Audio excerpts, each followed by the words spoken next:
సనాతన ధర్మంలో తెలియక కొంతమంది అంటుంటారు, ఇంతమంది దేవుళ్ళేమిటి, ఇంతమంది దేవుళ్ళేమిటి అంటారు. ఇంతమంది దేవుళ్ళు కాదు, ఇంతమందిగా ఉన్న దేవుడు తప్ప ఇంతమంది దేవుళ్ళు ఉండరు. ఆయనే పరమభాగవతోత్తములైన వారి కోసమని దిగి వస్తాడు. ఒక ఆయన తపస్సు చేస్తాడు, ఈశ్వరా మిమ్మల్ని గుర్రంగా చూడాలనుంది, హైగ్రీవుడిగా వస్తాడు. హే భగవన్ మిమ్మల్ని నందిముఖంతో చూడాలనుంది, నందీశ్వరుడిగా వస్తాడు. హే భగవన్ మిమ్మల్ని మనుష్యుడిగా చూడాలనుంది, రామచంద్ర ప్రభువుగా వస్తాడు.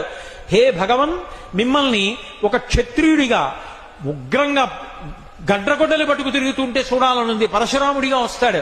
పరమ భాగవతోత్తములైనటువంటి వాళ్ళ కోరిక తీర్చడానికి, వాళ్ళకి కనపడడానికి ఒక రూపము దాల్చి కిందకొస్తాను.